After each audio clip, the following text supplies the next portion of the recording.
لیکن انہوں نے کہا نہیں یار ایسے ہی لوگ ہمیں چور سمجھیں گے، کچھ اور سمجھیں گے، کہیں گے یہاں پہ کر کیا رہے ہو اس وقت۔ اب کہہ رہے اچانک ہی نا جو میری اپنی ویگن تھی نا اس کی لائٹ جل کے بند ہوئی۔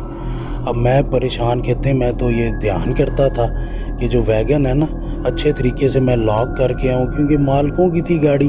ان کو ڈر بھی لگا ہوتا تھا، لیکن اچھے طریقے سے اس کو اپنے حساب سے انہوں نے لاک کیا تھا۔ اب اس کو لے کے اپنے ساتھی کو بیٹھے ہیں جی ویگن میں کہ چلو یار اب نکلتے ہیں۔ اب ایسے ہی معاملات ذرا سمجھ سے باہر ہو رہے ہیں تو نکلنا ہی زیادہ بہتر ہوگا، تو اس کو ساتھ بٹھایا انہوں نے ویگن میں نا۔ تو کہہ رہے اب جلدی میں نا میرے سے چابی جو تھی وہ ویگن کی نا گر گئی نا کہیں ادھر ہی نیچے نا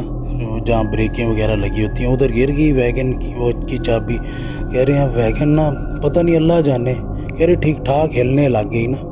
ہم لوگوں نے کہا کہ پتہ نہیں اللہ رحم کرے زلزلہ آیا، لیکن کھولیں تو کھلے گی نا، اور ویگن ہلی جائے۔ انہوں نے اسی وقت توبہ کرنا شروع کر دی، کہا کہ میں آئندہ کبھی نشہ بھی نہیں کروں گا، میں نمازیں پڑھوں گا، معافیاں مانگنا شروع کر دی اللہ تعالیٰ سے کہ اللہ تعالیٰ بچا لے، کہ ویگن کا کوئی نقصان نہ ہو جائے، مہربانی کر۔ پچھلی بار بھی کوئی ان کا کوئی حادثہ ہوا تھا کوئی ویگن کا، تو انہیں بڑی تکلیف ہوئی تھی، اسی کی قسطیں بھی ساتھ ساتھ بھر رہے تھے، تو دعائیں کر رہے، کہہ رہے میں نمازیں شروع کر دوں گا، میں چرس وغیرہ نہیں پیتا، آئندہ میں بہت دھیان رکھوں گا، نشہ نہیں کروں گا۔ ساری انہوں نے معافیاں بھی مانگ لی، توبہ بھی کر لی۔ پھر اللہ تعالیٰ کرم ہوا، کہتے ہیں کہ ویگن ہلنا بند ہو گئی۔ اب جب ہلنا بند ہوئی ویگن تو انہیں ایسے محسوس ہوا جیسے پیچھے بہت ساری کوئی سواریاں بیٹھ گئی ہیں، اچانک نا ویگن بھر گئی ہے، ان کو ایسا محسوس ہوا نا۔ تو اب ان کے اندر تو ہمت نہیں تھی پیچھے دیکھنے کی، لیکن وہ جو ان کا ساتھی تھا اس نے منہ پہ اپنے کمبل ڈال لیا، اور وہ تو بالکل ہی بس کہہ رہا ہے کہ میرے اندر تو نہیں اب کوئی ہمت بچی کہ میں پیچھے دیکھنے کے بارے میں سوچوں بھی۔ اب انہوں نے پھر کہا میں کروں کیا، نہ اتر نہیں سکتا ہوں، نہ گاڑی چھوڑ سکتا ہوں۔ تو پیچھے سے انہیں ایک بابا جی کی آواز آئی، انہوں نے کہا کہ بیٹا وہ پیسے تمہاری وہ جو گاڑی ہے اس کے دراز میں رکھے ہیں تو وہ پورے ہیں، تو ہم لوگوں کو اب جلدی سے میرا بیٹا نا جدھر کی بات ہوئی تھی تو ادھر چھوڑ دو۔ تو ان کو اب سمجھ آ گیا خیر جو پیچھے جو چیزیں ہیں وہ دروازے سے تو نہیں آئی ہیں، اب اللہ رحم کرے کدھر سے آئی ہیں وہ مجھے نہیں پتہ، لیکن انہیں پتہ تھا کہ معاملات کوئی اور ہیں۔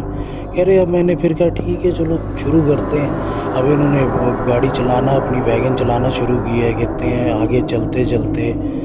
قسم اس بات پہ انہوں نے بڑی اٹھائی، کہہ رہے کہ پتہ نہیں کتنی دیر میں ہم کشمیر پہنچے، پتہ نہیں گاڑی چلی کدھر سے اور کون سی شارٹ کٹ سے نکلے کہ رستے میں جو ٹول پلازے آتے ہیں کہہ رہے ہیں وہ بھی نہیں آئے، اور کشمیر بھی ہم اتنے کم ٹائم میں پہنچ گئے کہ بالکل مجھے یقین ہی نہیں آیا کون سی جگہ سے کشمیر نکل آیا۔ کہہ رہے پھر ان لوگوں کو ہم نے چھوڑا اور گاڑی پھر ہم لوگ لے کے جب واپسی پہ کہہ رہے ہیں اتنا ہی ٹائم لگا، جاتے ہوئے تو بہت کم ٹائم لگا تھا، واپسی پہ کہہ رہے اتنا ہی ٹائم لگا۔ اور اس کے بعد جب وہ لوگ گئے ہیں تو انہوں نے اپنی جو گاڑی تھی ویگن وہ اچھے طریقے چیک کی ہے، کہتے ہیں کہ اتنی صاف ہوئی ویگن کہ جیسے لگ رہا تھا سروس اسٹیشن سے آئی ہے ویگن۔ جس دوران وہ لوگ بیٹھے تھے تو ان کو ویگن سے خوشبوئیں بھی آ رہی تھیں۔